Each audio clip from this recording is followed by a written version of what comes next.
Now. All right. Okay, Now it's so started. we're recording. Okay. This is our very first podcast. Okay, hello everyone in the podcast universe. This is Plant Daddy's podcast, serving you intersectional horticulture. I'm Matthew. I'm Steven.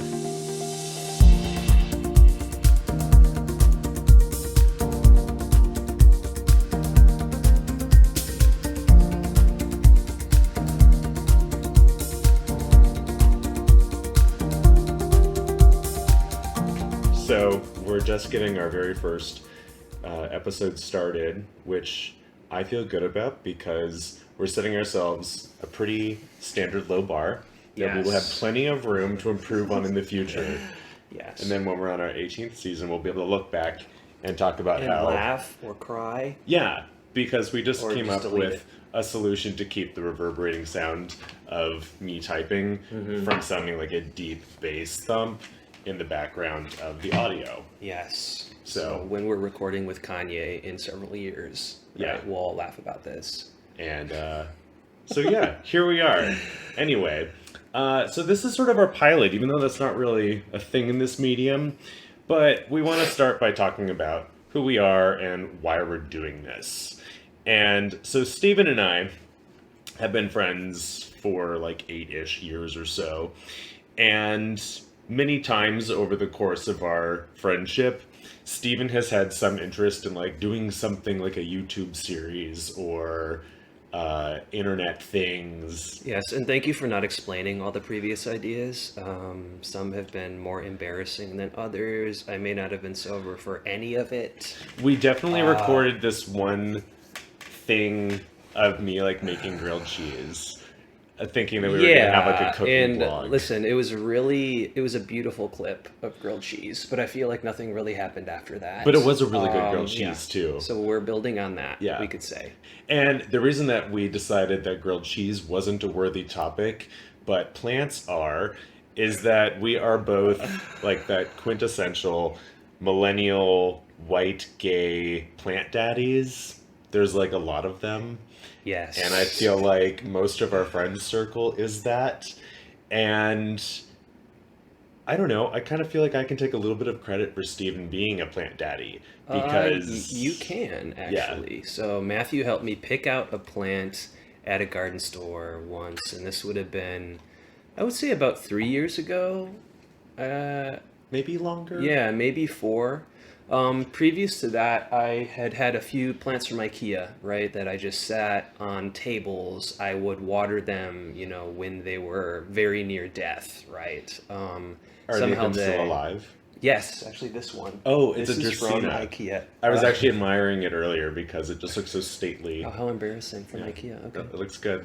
But yeah, that plants like that I kept alive, sort of barely. I guess I would probably lose 50% of what I had. But he helped me pick out a Sarracenia purpurea. So that's kind of a squat pitcher plant that is native to the eastern seaboard here. Basically, it's one of the ones that goes really far north. Anyway, we can put a picture up of that, or you can look that up. Sarracenia purpurea. It's a great plant for here because they're completely winter hardy, and if you have a sunny space that you can just set it and forget it and keep it wet. Like so, Yeah. Steven was set up with success there, but when I came over today, the first thing I did was made a beeline to go look at the huge collection of Sarracenia he has since amassed on his balcony. There's also some Darlingtonia, some Venus flytraps, and sundews. So Yeah, and I mean, really, it's gotten kind of out of control, like Matthew has described. But I think, like you're saying, right, I think a lot of us can relate to this now, right? Yeah. Growing plants in our house or smaller spaces, I think more and more people I know are filling them with plants, right? It's not just, you have one kind of situation for a lot of us. So, yeah, and I know that the reasons that people grow houseplants is varied, like anything. I know that for me, I just appreciate the kind of collecting aspect of it. So there's so many different avenues that you can explore, and something that is very interesting to me in like the current plant market on Capitol Hill, there's a lot of shops that are opening up that are all doing very apartment centric plants, because I think that the model of outdoor garden space isn't necessarily the reality for people who live in an urban area. And so, Yeah, and I would say just for both of us, we fall, I would say, slightly outside of that paradigm a little bit. I would not say that you're growing only things that do super well in an apartment, right? I think right. for both of us, we're, making our spaces work and trying to, for me, Matthew was looking at this plant earlier, this little jar of its pygmy sundews. Well, for that one, I had to look up the conditions on beaches in Western Australia and try to mimic that in my apartment, right? So there's kind of all ends of this spectrum. But you're right, there's a lot of these shops that are really having like beautiful selections of plants for, this corner of a windowsill that gets Yeah. 1 hour of light or Yeah. And I think that's what we kind of want to celebrate on this podcast is being able to look at like the really exotic weird things like Steven's sundews or some of my orchids and having to create these really bizarre like bioclimates in your own home, or the people who buy their IKEA Dracaena and it just ends up thriving in a corner even if you don't really know that much about plants. You don't have to have success or to enjoy or appreciate them. So I know that there's a lot of kind of elitism in this hobby sometimes, and we can be guilty of that too. I won't grow daisies, they're so basic, but a lot of people love them and there's nothing wrong with that. But yeah, we just want to create a community and learn things ourselves because there's always room to continue learning and, acquiring new information. We also want to maybe help other people learn, like maybe teach something. Yeah, and I think it's wonderful too. The more I learn, the more, sort of plants I acquire or different conditions I try to recreate, the more it seems like people just have luck doing something utterly different. You can always find some outlier case where someone, I kept something wet and I kept, a strict 7-hour light schedule, and then someone else, put it in a fridge and it was fine. And so I think there's something Yeah. equalizing about that, or it's always worth trying Yeah, something in a space. and when you talk to different growers, you might find that if you've rigidly followed the care requirements that you read on the internet for these really precise, specifications that something might need, you may find just some person who's like, oh yeah, I grow that on my windowsill. My grandmother gave me a cutting of this, and it's just a great plant. But you've been like treating it like this really like precious delicate thing, but then someone else is just able to succeed because they've somehow unlocked the key to how to make something happy. One of the big questions that we talk about between ourselves is something that we're going to explore more in a future episode for sure.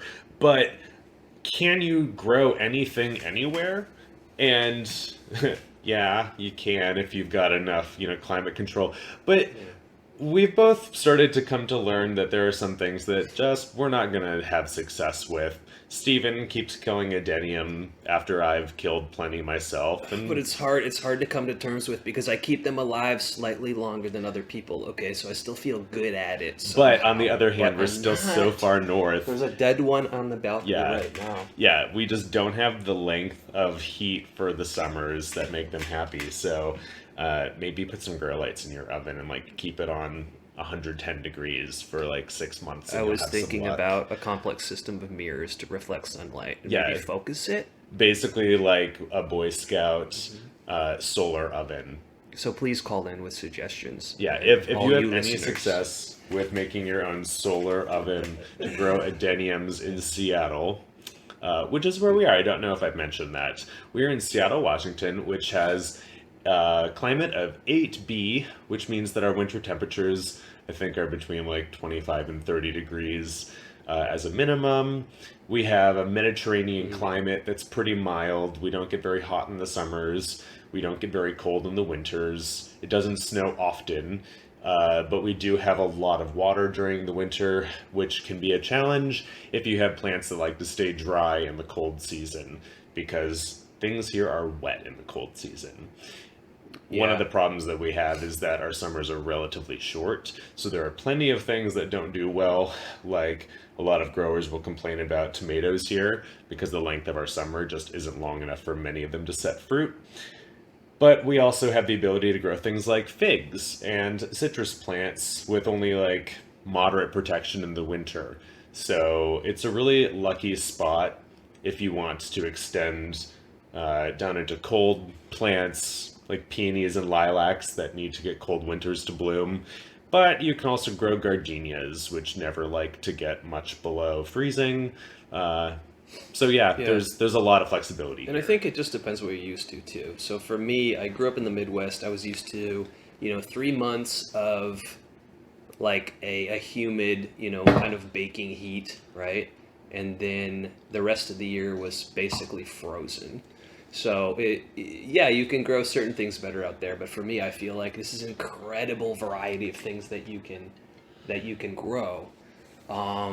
So yeah, for me, it feels incredibly lucky, totally luxurious. I mean, anything I put out there, I mean, it's not going to die immediately. I mean, not everything thrives here for sure, like you was saying, but I feel lucky, I would say, for the Yeah. climate that we're in, and we can grow some, I think, some pretty difficult things. Like on my balcony now, I have Darlingtonia. It's the cobra lily plant, this carnivorous plant that many people around the world have a very difficult time growing. There's all this issue with root heat, and they can't get too hot, really Well, and this anytime. is because the places that they're from, along like Northern California, Southern Oregon, they grow along streams and slightly mountainous areas where they get blasted with lots of Exactly. sun, but their roots are always cold and wet. So if you grow them like a Sarracenia, which come from really hot southeast areas of the Hmm. states, their roots can get very warm and they don't mind. They thrive, Yeah. but that spells death for Darlingtonias. Yeah, and here we're lucky enough that our nights almost always will cool down. Um, so yeah, I mean, I think it's a lucky climate, I think. Yeah. One of the things that we tend to do uh, universally across the board, if you're growing a plant that likes shades, you can grow it with more sun here, and you probably want to grow it with more sun here than you would like if you were in California or Louisiana. Um, Yeah, that's something I'm still learning, honestly. I other our sun plants just that doesn't get hot enough to burn the yeah. leaves for a lot of things. But I have burned like plenty of orchids, leaving them outside on a sunny day, which always sucks because they grow so slowly. Then you mar 3 years of growth, and uh, yeah. So anyway, let's Um, transition beyond this. The plant hobby, we were just kind of grappling with the question of, is this a gay hobby? Um, we know it's not. Like, there's plenty of people from all different backgrounds and everything who garden. When you look back at like the history of grown plants, like artificially grown plants, I think a lot of that came from farming, obviously, which was hard labor. So the first people who cared about growing plants were not doing it because it was like a cute, trendy. Wait, or are you saying that hard labor is not gay? I am saying Okay. that everything can be or might not be gay. I don't want to put boundaries or restrictions on people's identity. Okay, and I And mean, I'm only bringing this up because I'm like, if we don't discuss it, well, we're gonna hear it, right? I yeah, and mean, so actually, like yesterday was the Pride Parade. We are recording this on the 1st of July, and so we just came off of like a very gay weekend, which we'll probably put out a little mini episode about gay pride, or maybe sneak it into this one depending on how we feel about editing. yeah. Um, but since we've talked about the fact that like a lot of our white gay friends also grow plants, it's not like something that's totally crucial to being plant interested. There's plenty of straight people who like plants. A lot of grandparents like plants. Yeah, and I wonder too if you and I have different perceptions of this because you sort of grew up, interested in plants from a much earlier age, right? For Yeah, me, I think I encountered it later, and for me, I didn't encounter it as something like, oh, this is something that all the gay people are doing, at all. And I don't think this is a revolutionary, thought of mine here, but I think it is something I encountered later. encountered some people, some gardeners, and people into horticulture and the hobby who were sort of frustrated that it was perceived as a gay hobby. So that's the first time I heard about it, and I'm like, oh. And then I started asking the questions. I'm like, is it, or is it slightly gay, or is I think we're overthinking it. Yeah. I think that the way that society has moved, we put labels on things. And so my interest in plants mostly comes from family.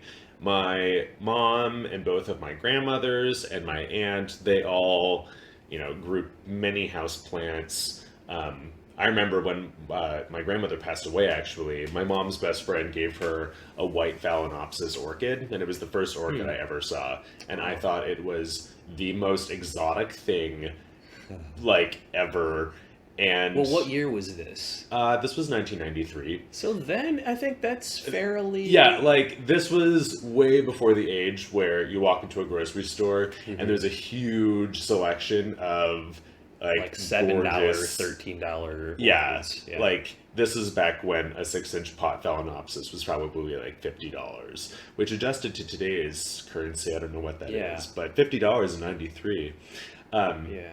Anyway, but it was just the most gorgeous plant, and that definitely was like the moment that I decided that I liked orchids. But younger than that, even, my mom always grew a vegetable garden, and she always had, things that we could go pick, like cherry tomatoes and peas and all those little vegetable things that kind of just became like a family tradition. We grew our own pumpkins and we carved those for Halloween. Oh wow. Yeah, so I got to watch plants grow and find that fascinating. So yeah, I would say me getting into the hobby more seriously, it's the story that we covered, picking out that plant with Matthew a few years ago. But yeah, now that you're saying that, I remember gardening with my mom when I was maybe 5. And I think I remember this most because I was then stung by an earwig, and it was so shocking and scarring. Steve left the hobby for years. Yes, I would say I took a decade off at least. But I remember picking out some bulbs, and she's like, okay, plant these bulbs, then later a tulip's going to come up. And That's a long time to wait for a kid. Yeah, I had no sense of how long it took, honestly. Okay. But then it was kind of just like, oh, it was warm. But I think then it was like, well, I don't know. Then I accumulated 10% more life, right? It was probably some vast months. Yeah. But then I remember those coming up. I remember being like, hey, why can't we just have daisies here? And she's like, oh, well, that stuff's gonna die here. That's just annual. Why don't you pick some perennials? I remember learning the difference between those. Why don't you pick some perennials that are going to come up, and this will kind of be like your patch. Oh yeah, that's similar to my outdoor ornamental gardening history. Okay. Yeah. And I mean, so I remember that, but that never really stuck for me. I guess for you, then it sort of built in a more I think that consistent way. Being a slightly precocious, fey little child, I think that I was really struck with the ennui of the ecosystem that I was in. It just felt so ordinary, and I don't know, okay. Well, people say that I'm arrogant and pretentious. Well, perhaps again, this is why. I'm coming from, a land of just pine forests, okay, in Wisconsin, which was, I mean, it's really pretty, but I'm saying diversity-wise, if you were bored... I loved flashy 1950s musicals and everything, and the orchid that my mom got when my grandmother passed away. So for me, I always liked something that felt like it wasn't the world that I was currently in. So gardening was actually a fantastic way to do that, because you can transform a space into a jungle or a secret garden, which was one of my favorite movies back then. I think that probably also came out in 93 or something. I think I know the version you're talking about. Yeah. Mary Lennox, is that her name? Anyway, no.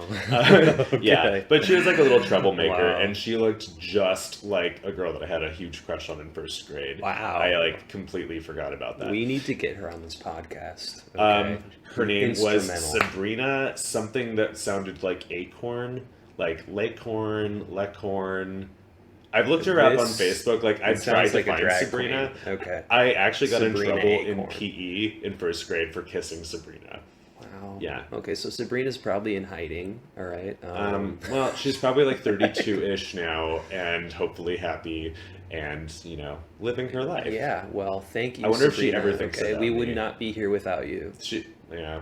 We're definitely yeah. taking that out. So anyway, didn't intend to talk about that, but in the secret garden, she gets really interested and inspired to like grow this garden herself when she meets a little boy who kind of gets her involved in that hobby. And she asks her uncle, who is like a misunderstood sweetheart, if she can have a bit of earth. And like, I think I probably even used that same line when I asked my grandfather if I could like have some flower bed space. And he was like the most supportive person for all of my hobbies. So sure enough, he gave me like a patch of his flower bed that I just had complete autonomy over. And we went to Home Depot and picked up some plants. A star jasmine was among them, and that's still one of my favorite plants. I have one growing on my balcony right now. Oh yeah, it's in bloom now. Yeah, it smells like exotic perfume out there. It's amazing.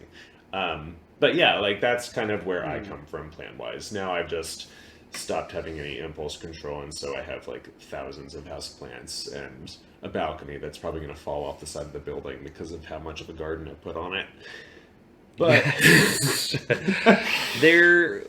I had at one point we perceived some lean. Okay, I don't know if the leaning was happening, and I'm talking about the floor of the balcony. Now, and I will say that it is indeed sloped away from the door so that water doesn't come inside. That was by design. Yeah, like it was by design. That's what we're telling ourselves. Yeah, we were we were stoned enough that like we were very concerned that perhaps there was an impending gravity moment about to happen. Gravity moment. Yeah. So we've been rambling about whether it's a gay hobby, but I think that what we're coming around to though is like, is there stigma around this hobby? Because when I'm talking about being like a fey little precocious child, I specifically remember feeling like liking flowers was a target because they're so pretty. Like, boys don't like that. They like to play sports and go hit each other on the playground and roughhouse. Yeah. And I was the kid who like at Cub Scout meetings, like the other kids would be running havoc in the home, and I would just be like sitting like pressed up against my mom or dad, like talking with the parents. When I was a little kid, I used to go over to my grandparents' neighbor's house and like cut flowers from their garden with Maxine, the really sweet old lady who lived there. Wow. And that's why I love peonies. But like that just seemed like something that I had to keep secret, or not secret, but like not be known for it. And that was actually like driven home to me in 6th grade. I picked on my walk to school, like, I don't know, some heather or something, like a flower, and I put it in the buttonhole of my jacket. And some other kids started calling me gay, and I complained to the teacher, and he was like, well, you are kind of putting a target on yourself. And he like pointed at the flower. He said that? Yeah, and honestly, he was a fantastic teacher. I liked him a lot. I think that he was a really good man. But I think that in that year, that was probably like 98 or 99, I don't think that he knew how to be more supportive or how to be less, I don't know, stigma enforcing. Yeah, those are hard conversations to have, or it's a nuanced conversation maybe at a time when... I wouldn't want that teacher to hear this and feel guilty about that, but I definitely internalized that and like felt shitty about it for a while. That's interesting. You know, I could see what you're saying, and I guess I don't have that experience just because I wasn't into it then, right? I mean, I do with plenty of other things. So I can imagine, maybe some of the people I talk to, the gay people who are in this hobby, maybe they do carry some of that I just don't have. So for me, it sounds a little bit sort of surprising, or I just feel like I know so many people into plants, gay and straight now. Yeah, but I think by the point that we're like in this age cohort, we've stopped caring what other people think. Yeah, especially for the most part. Yeah. I think that we also care less about what other people are doing with their lives because, like, you're people not can pursue hanging their out own at school interest. with them all day, and you're just mature. Yeah, it's interesting. So I think too. When I was talking to a good friend who has talked about this before, he talks about this sort of garden bro culture So that's something Are that these, you like, can straight look bros? up. Yeah, it's like bros that will go out together and then they're like doing some kind of garden things. Or we ended up talking about, okay, what plants are straight plants? What Well, ones are can we gay? back up a second? Sure. Like, what are their garden things? Are they like digging a fire pit? So Or like, well, they were going out to see plants. That's one of Okay. them. Like, oh, it's like you're hiking out to see this other plant, and there's a lot of sort of bro-ish photos with them, where it's Yeah. like, oh, it's this, and then like sort of flexing, or then it's like, we're real dirty. I don't know. but are I kind of can't remember. but are these like the kind of men who are going to be like, oh my god, I just found a Calypso bulbosa, come get a photograph for the gram? Like that's actually a great orchid from Washington State. I'm like, I think, Yeah. yeah, Like- but I think so. Part of this was like this critique about sort of the carnivorous plant community as well. So I like carnivorous plants a lot. It's kind of how I got, I'd say most interested in this hobby. And he was like, oh yeah, there's this whole group. It's sort of like Carnivore Bros. And I was like, what? Like, so we call it Carnivore Bros now. And it's like, oh yeah, maybe there are some, it's not anyone I really know, right? But it's sort of internet personalities that he has, sort of pointed out before. And That's actually kind of cool, and knowing nothing about their community, I think that's kind of neat that like straight guys are into that. yeah, you know what? I guess that's kind of a good point. I've never really felt so threatened by it. I mean, I guess if I were like, hey, come to our Carnivore meeting, and then they were mean to me, I mean, maybe I'd feel differently, but I don't think that would happen. It's just kind of like, We've never hung out with them and don't know any personally, so yeah, so I think Yeah. it's maybe it's But if you're something listening, that- go ahead and get in touch with us. Come over and hang out and like be Actually, a guest yes, on I our show. would. It'd be great to speak to people about that. But Yeah. so maybe it is that stuff from childhood. Who knows? Maybe it's some kid who saw you get, teased for having the flower in, and now he wants to get into plants. He, has to be like, Yeah. oh, well, I'm still a bro. Like maybe there's this stuff from childhood that I just wasn't aware of that everyone is,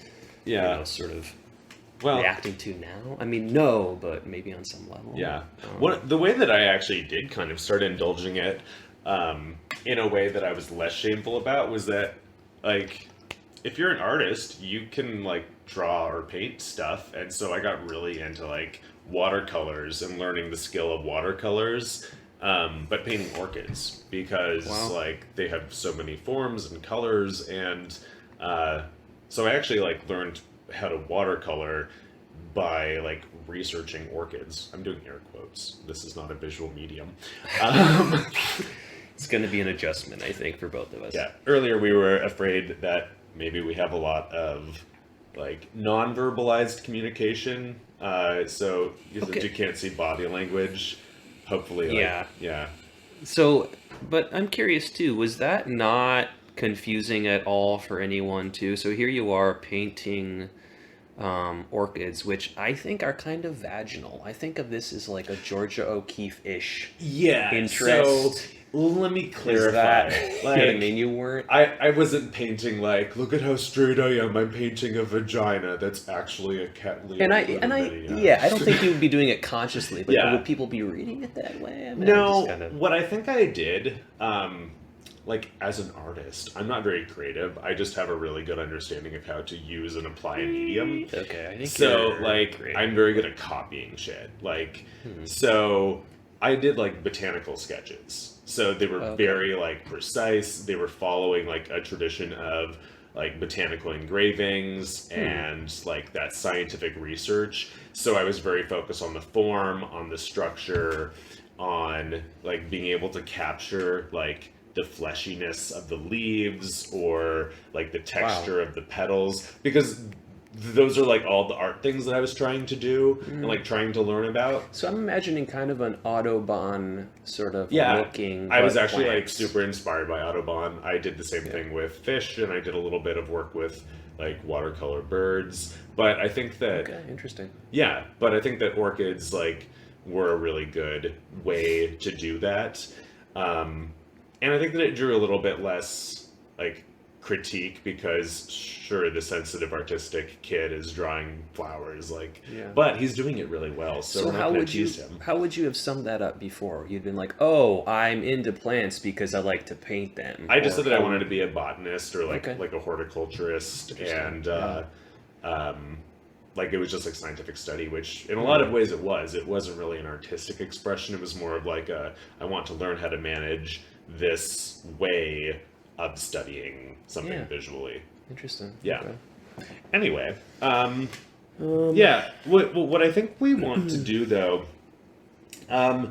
is dissect some of the culture and like the context of this hobby, because there might be somebody named Pam who works at a reception desk somewhere who has a gorgeous phalaenopsis that she just puts ice from her latte in the morning, and it's doing so well, but she has like no interest in plants. That person has something to share that somebody else who grows things in a professional greenhouse setting. Oh yeah. Yeah. And I think those people could probably both learn from one another. Right? Yeah. Like you just get used to your conditions. Plants can grow in utterly different conditions, right? If you just set a plant in something that's sort of reasonably within the same galaxy, right, of what it can take. I mean, of course, there's a lot of, exceptions there, but I think a plant, if it's put there, it can adjust to what it has. It can work with what it has to work with. Maybe it won't bloom, but maybe it will grow. Well, right? there's also some sorts plants that are going to be like, okay, well, this is where I am now, so I'm going to make the best of it. Then there's other plants that you put somewhere and they're like, oh my God, I have to die right now. Yeah, and really there's so, many communities flourishing online kind of in different ways, right? So I have been, communicating with a lot of people through Facebook groups. And there you have interchange between some of the, botanists or the people studying these plants and some people who are growers. And I witnessed this the other day. We were talking about, or some other people were talking about these pinguicula plants that are found on this coast here. And there was a debate back and forth whether it was, this species, Pinguicula vulgaris or Macroceras. I thought we had this vulgaris that was local, and that's what I was trying to buy seeds for a while, to try to grow some of these. And it turns out, this, according to this botanist who's been studying these for like decades, he's like, oh, that's not even around here. This is all Macroceras. It's going to look totally different. That kind of stuff. And it was amazing just to hear his sort of respectful academic responses to these. I'll try to get his name. I don't know his name offhand, but yeah, it's great how, you can have hobbyist growers, you can have super casual growers, you can have, scientists speaking in this way. So maybe, our podcast could be some, additional platform for that. Yeah, that's exactly what we want to do here. Like, I want to talk to Pam with the orchids, even though you don't know how to say the word phalaenopsis. I want to talk to Carnivore Bros, have like people who know about all the in situ plants that we have in the state. We have a good friend of ours who actually like has a plant shop in White Center. It's called the Plant Store. Yes, actually. in Seattle. Yeah, definitely check it out. We're gonna have him on because he has like degrees in this stuff and has worked like in many different settings within the horticulture. He probably hasn't agreed yet, but he has a lot of work to do. Yeah, so, well, see you soon, Miles. I've already told him that he's going to be a regular guest, and I've given him his first 2 assignments. So stay tuned, because at some point very soon, Miles is going to come on and talk about grow lights with us. Because a trend that I've been noticing in the plant community that I see is supplementing your lights with something that you plug into a wall.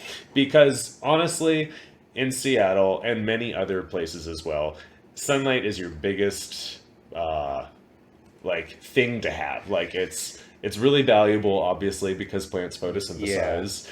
And if you don't have enough of it, you simply can't grow some things, which is why your adenium always dies. Yeah, exactly. I mean, I wouldn't know what to call it. I mean, complicating factor decision point, maybe you would call it here. Because really, if you have a north-facing, building, if you're your just apartment not going to get the faces heat north, or something that you would, you're going to have poor luck with most things. Yeah. So here, I think we come from different places as well. I mean, you grew things without lights, I would assume, for a long time. For me, I don't know how I would grow anything without lights. And I am, but I mean, it's all seasonal. Or I just placed it there and I'm like, okay, well, we'll see how you're going to do. I'm okay losing you. So Steven's like apartment has one whole wall that's just windows, and then there's a balcony with a overhang above the balcony above, and it faces west. So there's good afternoon light, and the balcony gets a lot of sun. But once you're inside of the apartment, there's not very much direct until late in the afternoon. Exactly. And so, like anything that he wants to do that needs direct sunlight, it has to come from a bulb. And Yeah, or it needs to be able to spend time outside. yeah. And one of the things that I have done for my own grow space, Steven has little lamps set up everywhere with little collections.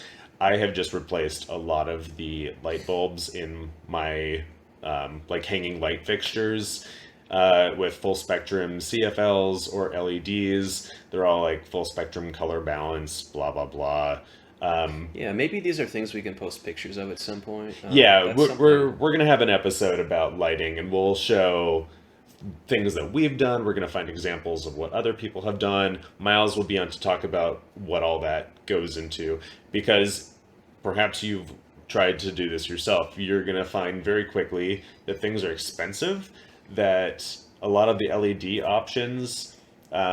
There's a lot of ones that just use blue and red wavelength, so you kind of look like you live in a purple neon home if you've used those.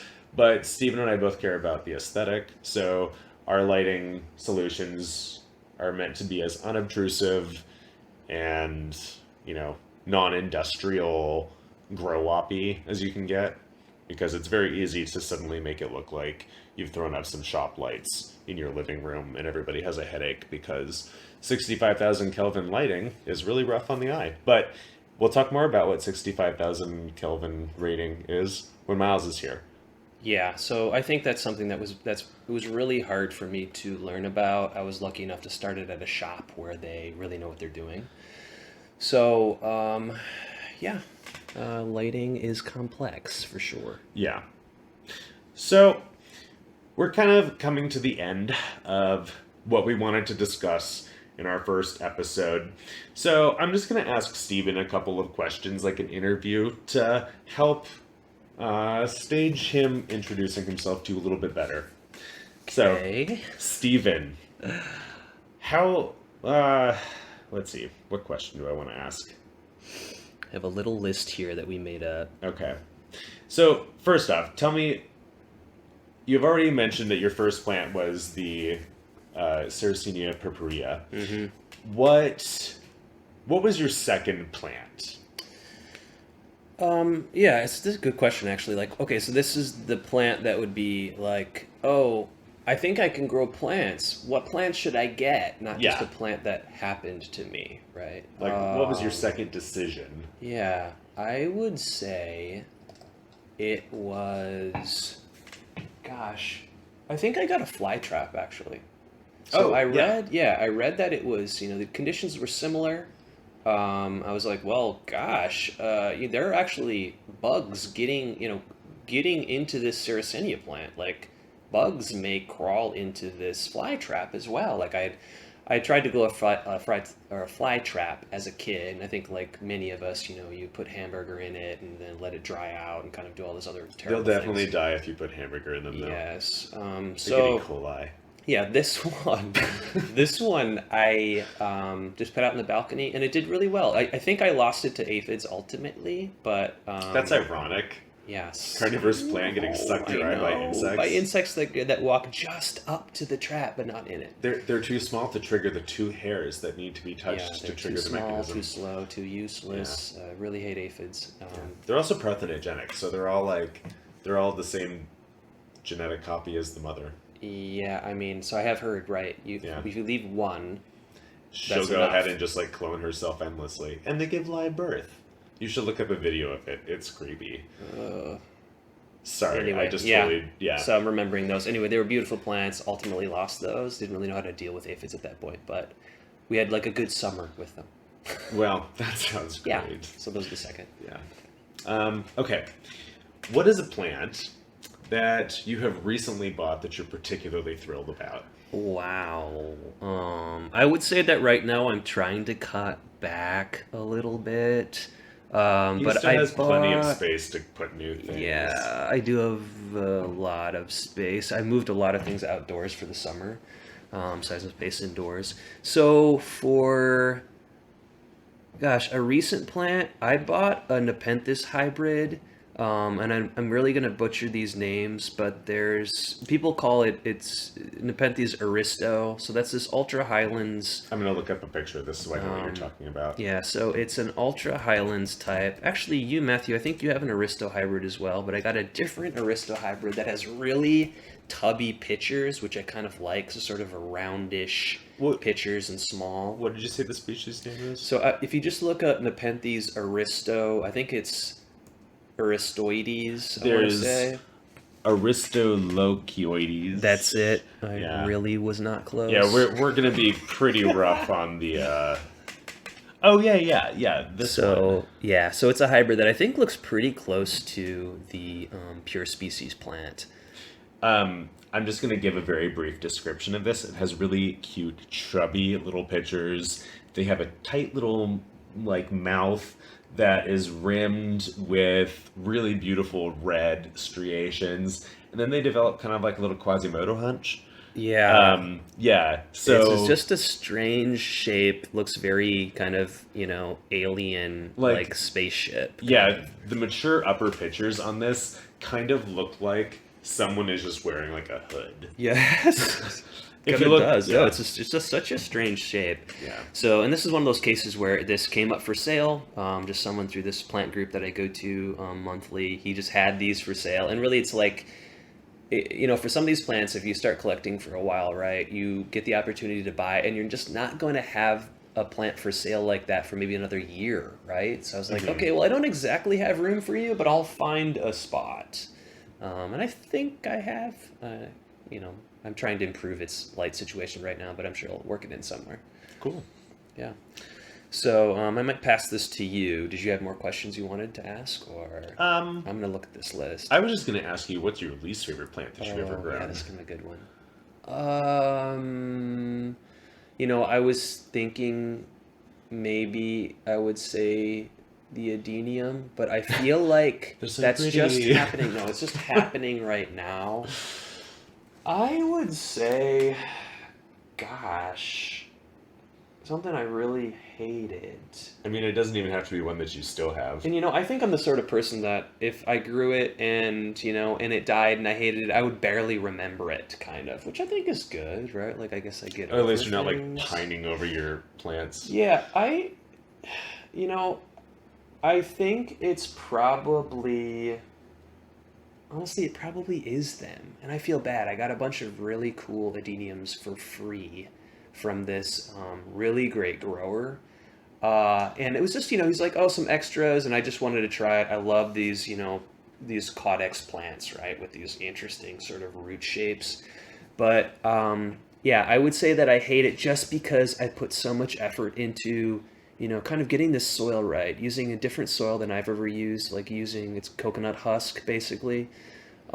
Setting up plants that are low, but they are not compact, but they stay really dry. So I was looking for low terracotta pots. I was looking for high light that's not too hot. So I tried getting LEDs. Like, I'm sort of embarrassed the lengths I went to try to get these to grow. And they're growing. They're like limping along. But I think it's kind of weird that you spent so much time Yes. when, like, There are a lot of other plants that I can just put on a table. yeah. Right? There are a lot of other plants that, will form a caudex as well. That, I mean, I can get all the things that I wanted. And Steven honestly doesn't even care about the I flowers of a don't really, plant. no, I don't really care. Like orchids, I do, but these, I mean, they're nice. Yeah. I mean, I didn't even think these were gonna flower.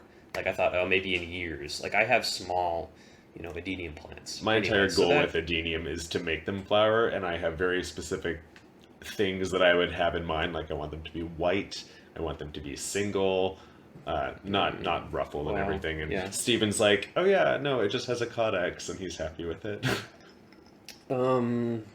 Yeah. Anyway, so I'm gonna be kind of like wistful and contemplative now, just thinking about what Sorry. my experience with these.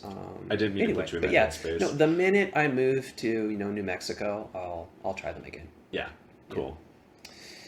So, yeah, how about you, Matthew? How about this? Do you remember the very first plant that you really connected to that was yours? Yes, I do. That's So a I'm great assuming it's question. not the orchid. No, it's not the orchid. That plant died. No, so the very first plant that I ever got, um, I don't know if I'm remembering this right or if I have just had this thought in my head long enough that it's become my truth, you know? Wow. So Okay. anyway, We the can dig into facts that in that a I special know, episode. my grandmother bought me a little pot that had like two cactus in it. You know Okay. how they used to do that? And Yeah. I was probably like 3 or 4, and my memory tells me that it was like a gift for getting potty trained. Wow. So I don't know if that's actually true. I feel like it's such a great story that Yeah. I'm just going to go ahead and say that it is. But there were two different cactus in it. One of them was, I've recently, within the last 5 years, learned was an echinopsis, which are a beautiful, chubby, round, barrel-shaped cactus with very small tufts of like fur instead of true spines. Some of them have spines. This one does. And then the other one was like one of those like rabbit ear cactus or something. It was flattish and it had a lot of tight little yellow clusters of spines. That one like dried up and died pretty quickly. It didn't last. And it was like a cactus scene you're describing, right? Like in a bowl? Yeah, I'm it was just a imagining. pot with like two cactus in Okay. it. So, I was 3 or something. So my mom didn't have me repot it. She potted it up on its own. Yeah. And it was a cool plant because it swelled up and grew large, and then it kind of like grew another glob on top, and then it would Mm-hmm. produce little pups and babies. And so we ended up like pulling off all the little babies and potting them up separately. Wow, So we okay. had tons of these cactus in our lives and gave them to other people. And I still have the original one. Wow. And like it is like I'm going to post a picture on Instagram. We're going to make an Instagram for Plant Daddies. So Yes. you'll be able to see a lot of the stuff that we're talking about by the time that the episode's up. Hopefully that'll also be up. Yeah. But this is like, it's like a Methuselah cactus. It is probably like Wow. 29 by now because I'm 32. Yeah, that's incredible. I haven't heard this story. Okay. Yeah, it's like lumpy and gnarled, and there's like damage on a lot of it from just being in the sun over the years and being crispy. But it's a great plant, and I totally love it. If I ever get it to bloom, which I haven't really tried to get it to bloom, but that will be a really special day, and I'll probably cry thinking about my grandmother. Oh, wow. Yeah. So that is my oldest plant. That's great. Yeah, to have something that reminds you of someone like that. You know, Yeah. something alive. And also, yeah, reminds me of my first triumph over obstacles, I guess, getting potty trained, you know? Wow. That was a huge obstacle for Yeah. Matthew. So we can we can discuss that. Yeah. Maybe a bonus episode. So, what about a plant that you have been lusting after? So, my sense for Matthew is that this list would be pretty long, but what about one from, I don't know, this week? Or is there one that you've been looking for the past year that you can't find? So, that's a good question. And actually, Stephen thinks that list might be long, but I actually have no impulse control. So when eBay is a great place to find plants. But one that I am having difficulty finding right now is Cattleya genmani. And I specifically want Cattleya genmani cerulean because it has really beautiful flowers. And if you are orchid person, I'm looking up a photo right now so that I can just describe it. You know that like the Cattleya orchids are just some of the most treasured and precious, blah blah blah. People love the flowers. It's the quintessential orchid. And I really like this particular group of them they're all from like Brazil pretty much, or like South America. They're all South American. But they have humongous flowers, like 3 to 5 of them per spike. And they just look like something that Elizabeth Taylor would have worn to an award show, this huge corsage like in 1958. Actually, yeah, there Like, is something yeah. And about it. I've really been enjoying the cerulean sports of a lot of these Cattleya orchids, so I've added a few of them to my collection recently. None of them have bloomed yet, but this is one that I particularly want. It has fragrant flowers. It's a great compact. Well, it's still a large plant, but like it's bushy and it looks good. So yeah, having trouble finding that. Eventually, I will. Okay, so I think we've asked each other kind of a couple questions here to get Yeah. a little sense. And I really think, too, as we go, you'll probably know way, way more than you ever wanted to, about our, plant pasts and plant futures. We're also going to get deep on other topics too, because yeah. that's the intersectional part of our horticulture, is that we are people who have identities. They're complex. The things that impact us, that's something that everybody has in common, that there are all these different things going on in their lives, and what we have is plants as like a uniting thing, and we just want to kind of help to celebrate the culture that comes around that, which Yeah. is just basically me trying to say we're going to talk about random other shit too. And, Yeah. and hopefully you'll like that. Yeah, and I think with the different guests that we hope to have on, hopefully we can, maybe flesh out this idea of, the different people involved and like different stories people have, right, with this hobby and what it means to them and, who they are and kind Yeah. of all of those things. I think there's a lot that anybody in the hobby can say about it. And I know that just among our friends, tons of people that I know like don't consider themselves plant experts, but then like somehow our friend Chris manages to buy tropical fruit from QFC and get the seeds to grow into like, Yeah. a tree.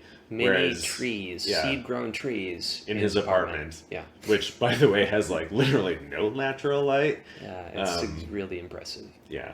In fact, Steven is watching his fig this summer. Yeah. It's on his balcony, and fig trees are great, but they're actual trees. They do not belong it's a in tree. an apartment. Yeah, Yeah. so he did a really good job with that. Yeah. Anyway, so we're wrapping up basically.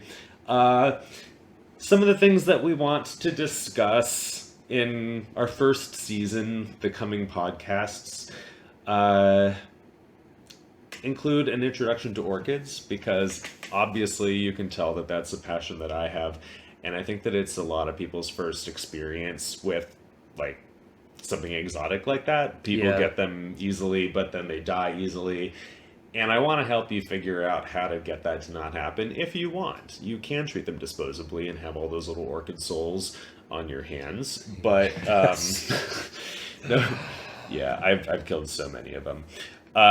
No, we've also mentioned that we're going to have our friend Miles on to talk about grow lights and supplementing your grow space with artificial lighting. We're going to talk about best practices for some of the really common house plants that are basically going to help you be successful with a rewarding indoor plant decor piece. We're going to talk about potting, repotting, soil mixes, and potting substrates. We're going to discuss carnivorous plants, which we've also, definitely shown an interest in right now. Yeah, we've touched on that already. Yeah. We're going to maybe talk about some ecology issues and ecologically sustainable practices. Like, for instance, not taking Drosera from their wild habitat when you come across them. Yeah. We'll review some local plant shops and talk about popular trending plants. We're going to try to cover some of the new species that are coming out that people particularly want. The Pilea peperomoides, which everybody should have by now. We want to find the next Pilea peperomoides, whatever that might be. Yes. And that's now like a ground cover, I feel like, at some places it's just, but Stephen has one that's like overflowing the pot, and yeah, it's a great plant. But yeah, that's something I find myself thinking about now more and more, as these plant shops pop up, right? I'm like, okay, how do they guess the next plant that people want, that they already need to have I want hundreds to have, of mature plants like to sell? Yeah, I need to have like a whiny hipster moment right now. I discovered Pilea peperomoides on Instagram and Pinterest well before most people, and I even went so far as to have one shipped to me from the Netherlands. He started it. Yeah. Okay. So if you have the plant, send him $1. Yeah, because That's it. I should have been selling them, That's and not too much to ask. yeah, not at all. There's even one growing on my boss's windowsill. They're everywhere now. Okay, but I'm not going to send you the $1. Okay. That's okay. Yeah, Um, I'm exempt, but no one else. Yeah, everybody else send me $1, please. Mm-hmm.